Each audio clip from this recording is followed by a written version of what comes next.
All right, apologies for that. Let's get you to that story by Philip Keitani, where communities living in arid and semi-arid regions of central Mwingi in Kitui County are set to reduce their reliance on rain-fed agriculture following the adoption of sandbank-based damming. Our reporter Philip Keitani now reports. A drive through the narrow roads of Mwingi Central paints a picture of harshness as we drive past herds of donkeys in search of water in a region where women and young girls are forced to walk for miles in search of the precious commodity. But despite the harshness of this region, a revolution of sorts is taking shape along the banks of the seemingly dry riverbeds. In this component, we are looking at rehabilitating our highly degraded lands or highly eroded landscapes to make them productive again. Most of the soils in Mwingi Central, or rather in the larger Kitui County, have lost viability due to increased degradation. The project was focusing on rehabilitating or rehabilitating these lands and making them productive again. Now, once we make the land productive, again we focus on the aspect of production. The region has low, erratic, poorly distributed and unreliable rainfall ranging from 450 to 900 millimeter per annum. As a result of this, the resource-poor communities of Mwingi Central have been living in cycles of hunger, poverty and malnutrition. But the construction of the sand dam and training of these farmers on how to use drip to grow crops is changing their lives for the better. When we started this program, we didn't have a lot of young people because young people take farming is for the old people. But when we reached the stage where we could grow the horticultural crop, which take like 3 months and they are ready for market, when they realize how much people are earning from watermelons, from tomatoes, from onions, we found groups of young people coming and saying we want it. And I can say most of the horticultural activities now are being carried by the young people. Those are the people who are taking drugs, who are taking alcohol, they have stopped.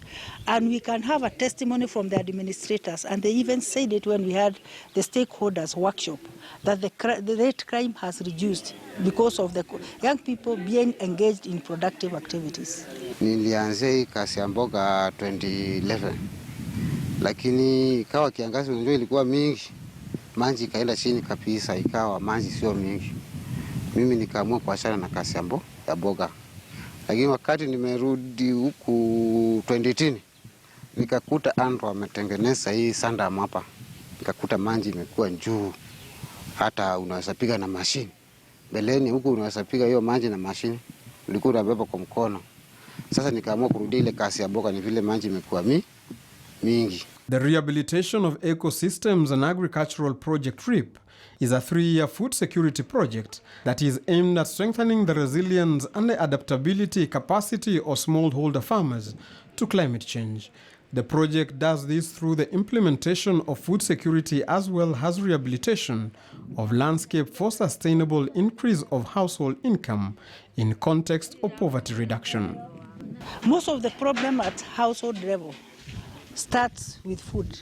When a house is food insecure, there are usually problems between a husband and a wife. They blame each other that you are not bringing food.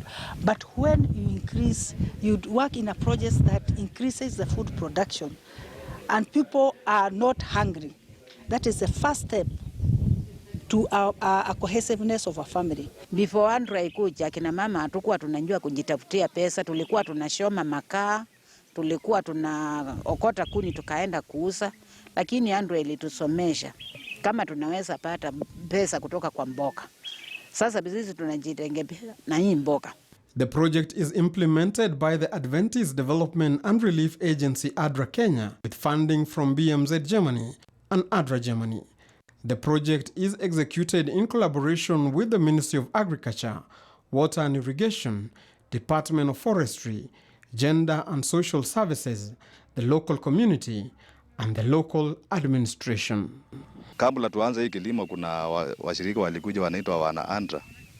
Na tangu wakuja tumesaidika sana kupitia kwao. Walikuja wakapata maji tuko na kidogo, wakatusaidia wakatuongezea, wakatujengea kitu inaitwa sand dam. pande ya mtu hapa chini kuna sani damu imejengwa hapo. Na kutoka wakati ilikuwa 2017 sasa hizi maji imekuwa mingi zaidi katika ile eneo tunalima. Na imevutia hata wakulima wengi kutoka sehemu mbalimbali wanakuja tu sababu maji imekuwa mingi.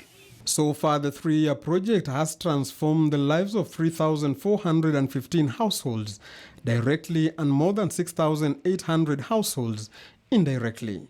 To achieve this, the project employed an integrated approach around 3 key pillars: environmental conservation through farmer-managed natural regeneration and enrichment planting, climate-smart water capture and commodity, and planting crop production marketing, saving and loan for improved household income diversification in light of the COVID-19 pandemic, which shattered the implementation of most livelihood activities within the project area.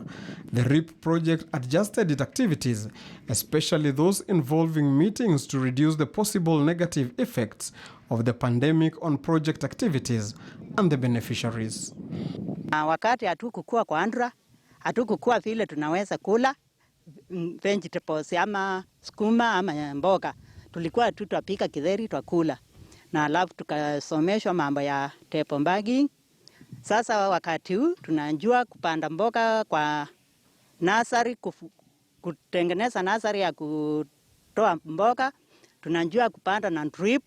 Tunajua vile unaweza pika mboga yako ndawa ama ya kikundi. Sasa tukajua mambo ya kupanda kitchen garden na shamba gunia. This adaptability was made easier by farmer-to-farmer extension approach, which allowed continued access to extension services, even with the restrictions on movement.